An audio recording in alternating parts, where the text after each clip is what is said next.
ke gënjur ndonjëherë se politika e përfshin edhe gënjeshtrën, dhe a ndehesh në siklet me fenë tënde për këtë, nëse ke gënjur? Pyetje shumë e mirë. E para njerë ke gënjur ndonjëherë, besoj e ke fjalën ke gënjur ndonjëherë si njeri, po, kam gënjur, dhe unë u them njerëzve që në fund të ditës prandaj unë kam nevojë për shpëtimtar se unë vetë e kam djallosur sikur vetëm gënjeshtër të marrim, mos të merremi dhe të futemi në këto të tjerat. Dhe besoj çdo njeri kur ulet dhe bën bilancën e sikur me gënjeshtër tani si mund të kuptoj që ore ka nevojë që peshorja e jetës tij të ndreqet nga dikush përtej vetes së vet. Se një gënjeshtar nuk e rregullon dot atë. Tani për t'ju përgjigjur më mirë pyetjes dhe më drejt për drejt si politikan. Kam bërë çmos deri në fund që mos të gënjej kur në mënyrë të drejt për drejt dhe të qëllimshme për të marrë një votë. Dhe më mirë ta humbas një votë, më mirë të humbas dhe 10 vota, por mos t'i gënjej në mënyrë të qëllimshme. Më kanë gënjur dhe kam gënjur pa tjetër, sepse nëse shkon në një zyrë dhe të thotë që shiko, Toni mos u shqetëso, ne këtë do ta bëjmë shumë shpejt. Nëse dëgjon dhe domethënë premtime të ndryshme që forcat të ndryshme politike bëjnë dhe në rastin ton neve kemi premtuar disa gjëra të cilat nuk kanë ndodhur dhe sot duhet i japim llogari, në këtë rast unë do thoshja që po. Po do të tregoj një detaj shumë interesant nga jeta parlamentare. Unë jam zëvendës kryetari i grupit dhe bëj dhe lajmërimet në grup. Dhe kryesisht lajmërimet kur do votojmë, po sidomos për votimin. Dhe u them kolegëve që do votojmë në orën 8. Po për shkak se debati parlamentar vazhdon, edhe 8-a s'realizohet ndonjëherë, nuk ndodha gjë dhe Erion Braçja që më ngacmon gjithmonë me shumë lezet thotë, "Mo Toni na gënje" dhe i them Erion, "Sa kam gënjur këtu si zëvendës kryetari, nuk për orarin e nuk kam gënjur ndonjëherë." Nuk e di ju përgjigja pyetjes apo jo. Jo, ishte interesante pikërisht kjo më pëlqeu, që si politikan nëse më kanë gënjur dhe kam gënjur, por pastaj kur e pranon është gjëja më e mirë, sepse bëhet ajo që i thon katharsis, që mos ta bësh në të ardhmen. Dhe mendoj që qenia njeri që beson dhe qenia politikan është e vështirë të përputhen, por në fakt kur përputhen është një gjë e mirë sepse unë shpresoj që të fitoj gjithmonë ai fetari, ai që ka të mirën brenda, dhe o politikani. Unë politikën nuk e quaj zanat të ligë, pa politikë neve nuk do ekzistonim. Është primitivizëm, kjo që bëjnë të gjithë njerëz që shajnë politikën, bëjnë politikën, pa politikë shoqëritë moderne nuk ekzistojnë. Atëre, po më lijo se pyetja është shumë e mirë. Dhe nëse duam të nënkuptojmë që shikoj një fetar ka një hepërsi ndaj një jo fetari në politikë, unë do thoshja që jo domosdoshmërisht. Sepse ndonjëherë, po historia njerëzore është e mbushur me raste kur në emër të fesë, kur feja dhe politika bëhen bashkë, në fakt nuk është ndonjë recet shumë e shëndetshme. Ka pasur hekatomba të mëdha. Ka raste të mrekullueshme kur feja dhe politika bëhen bashkë dhe për shembull është rasti i William Wilberforcit. William Wilberforci është një politikan anglez i shekullit të 18, fundit shekullit 18, fillimit shekullit 19, pra fundi 1700, fillimi 1800-s, i cili ishte instrumental në heqjen e skllavërisë. Pra ishte një deputet shumë i talentuar, e la atë gjën sepse pati një përjetesë shpirtërore, shok shumë i ngushtë i William Pittit, që u bë kryeministri i ri, dhe beteja e tij që ai humbi për 20 e ca vjet rresh që nuk arrinte dot e çonte draftin e heqjes skllavërisë, po për shkak se të gjithë ata parlamentarët anglez kishin secili flotat me sklevrit që shkonin edhe, ai dështonte, po më në fund ja doli dhe ja ka dalë kur ishte në shtratin e vdekjes. Pra ky është një shembull i mrekullueshëm kur ti ajo që ti beson mundet që ta vësh në praktik. Dhe unë besoj që në rastin e Shqipërisë, kjo beteja që kemi ne shoqërore, do thoshja unë, me korrupsionin.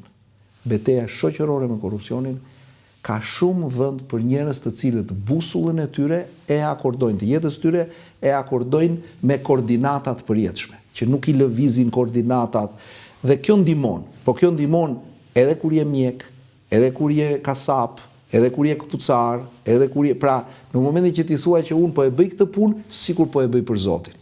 Dhe jo, po e bëj këtë punë, do ta fuse edhe Zotin në lojë, por në fund do fitoj unë. Këtu pasaj kemi humbur të gjithë dhe kemi humbur rënd. Ka një, shikon, nuk është vetëm ai, Partia Demokristiane e cila e bëri Italinë kjo që është themeluar nga shumë i mirë. Është themeluar nga një prit, Don Luigi Sturzo.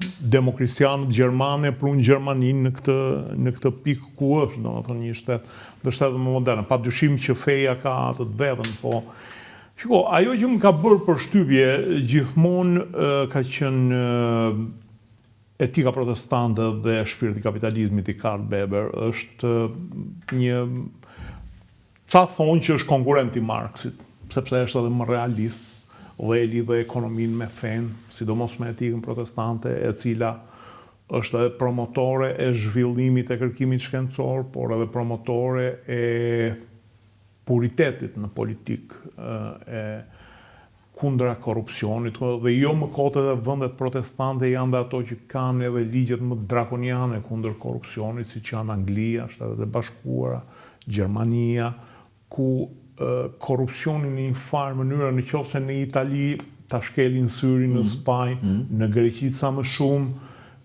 aty je njeri që mbedesh me damk për gjithë kohën, dhe mendoj që këtu ka ndikim edhe feja në protestantizmi. E mendon ti që një pakt me korrupsionin për hatër të politikës, të zhvillimeve të ditës, ti do ta pranoje?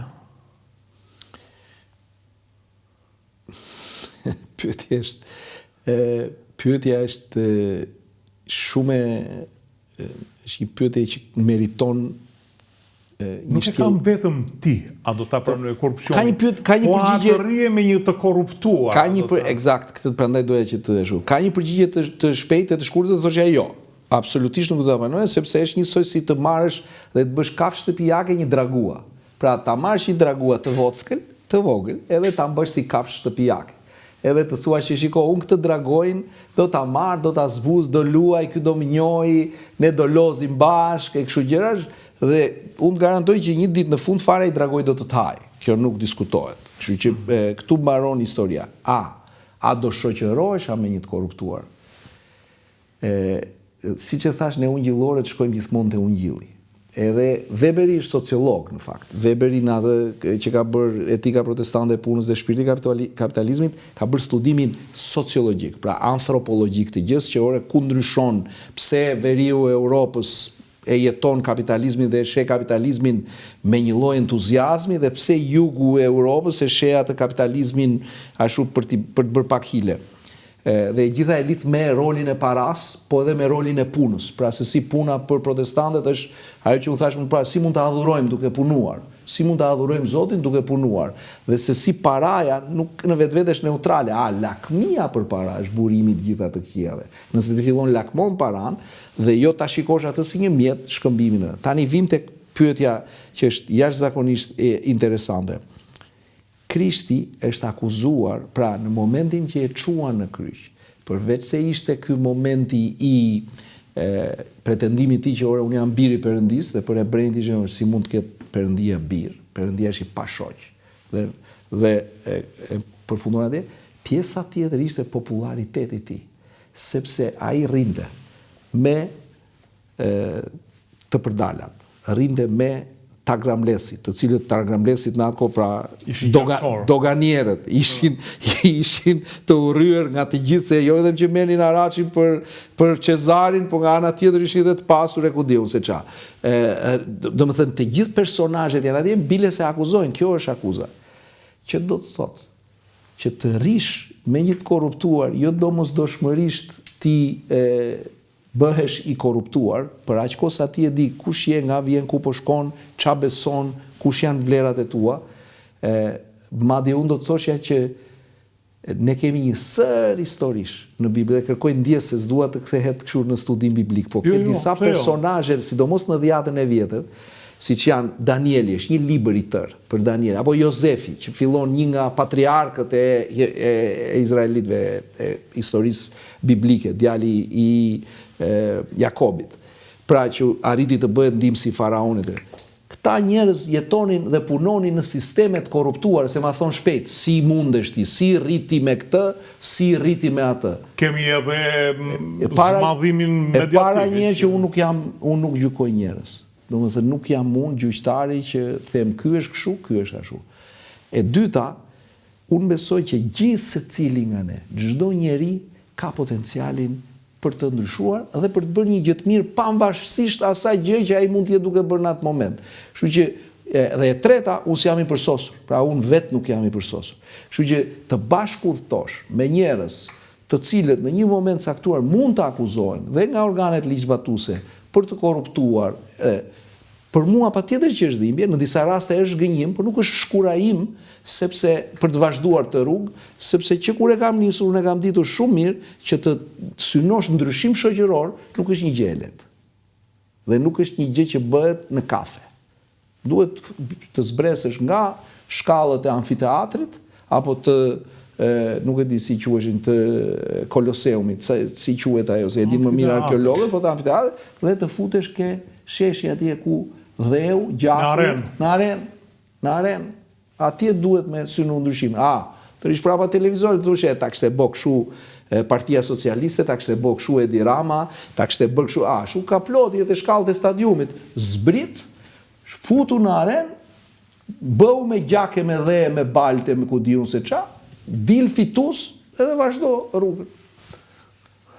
Nuk po të kërkoj qa do bëj Partia Socialiste, qa do bëj për fshatin? Ti je në një zonë fshati, apo ja? Jam një zot fshati dhe programi ynë është, besoj, vazhdimësi e asaj gjëje që që po ndodh. Po keni ca gropa. Kemi gropa të mëdhaja, që vërtet. Pra, gjëja kryesore. Numrit baktive. Pa vajtur njëra atje se e kuptohet e bujqësia, po unë them që bujqësia fillon me sigurinë e titullit pronësisë. Pra unë sot kam qenë, sot më mëngjesu kam qenë. Unë jam i dëshpëruar në atë drejtim. E di, sot kam qenë në Arban, në Bultic. Në Arban, i gjithë komuniteti që takova atje, ishte, ore zotëri, certifikatat, letrat e tokës. Dhe nesër, unë do t'jem në komisionin e posaçëm që ne ngritëm për mirëqeverisje, antikorrupsion, sundimin e ligjit. Ku çështja e pronës, në atë komponent që unë pata mundësi që të punoja e të shërbeja me kolegë të tjerë, që është sundimi i ligjit, ishte prona. Dhe në programin tonë është që brenda 29-ës ne duhet të përfundojmë me regjistrim fillestar, me azhornime, me rregullim pasaktësish, dhe ne duhet që njësoj si që japim certifikatën, që ne të dy e marrim certifikatën familjare këtu, duhet marrim në të njëjtën mënyrë certifikatën e pronësisë, se nëse është atje e regjistruar sakt në zyrën e kadastrës, pse mos të më vi mua këtu? Dhe të përfundojmë një herë e mirë me këta personazhet që na shfaqen nëpër sportele e që na vinë na përshpëret. Domethënë kjo historia, pra është një. Besoj që është një gjë shumë e madhe në program. Besoj që ne këtë duhet ta marrim jashtëzakonisht seriozisht, që në 29-ën kur të kthehemi prap Partia Socialiste me apo pa Toni Gogun të shkoj ballë lart atje dhe të thotë siç bëm reformën e drejtësi, kështu dhe ne bëm reformën e pronës. Kjo do të më e madhe, sepse bëni shqiptarët pronar. Deri tash kanë AMTP që nuk ju blen një lek. Që do të thotë që në një moment të caktuar, nëse ai do të ndërtojë, nëse ai do të bashkohet me një tjetër të rrisi sipërfaqen e punueshme, ai të jetë i lirë. Tani vim te bujqësia që thatë ju.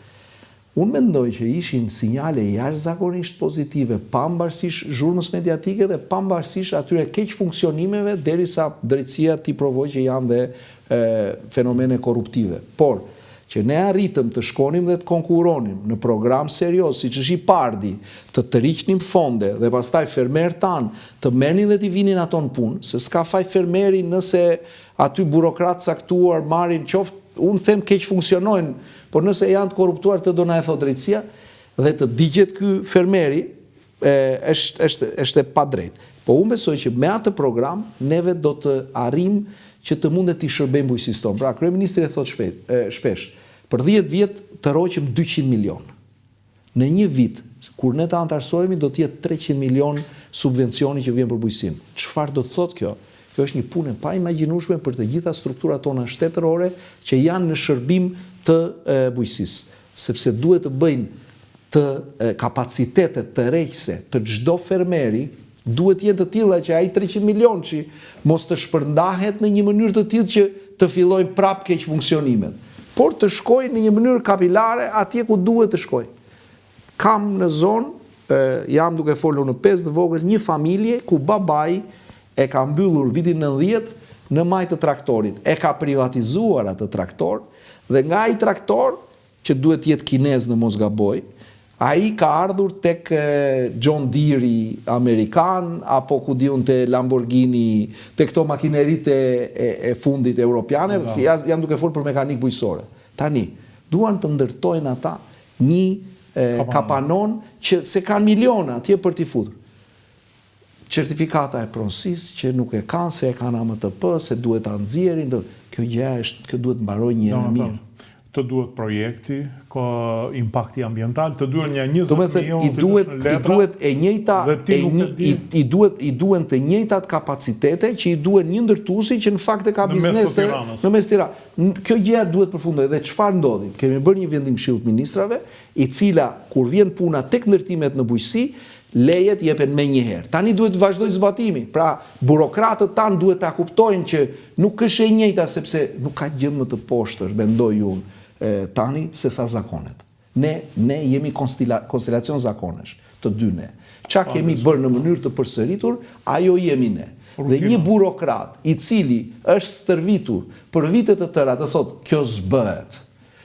Dhe asnjëherë brenda klauzolave ligjore nuk shikon gjithë me kreativitet mundësit se si t'i zbatoj dhe t'ja japi atij fermerit që të mendoj që ore këti duhet kursyer koha kështu. Po direkt të mendoj do më vi kontrolli i lartë i shtetit, do më vi prokuroria, tani është edhe spaku, dhe atëre i bie që ne ta mbyllim shtetin edhe mos të bëjmë asnjë gjë.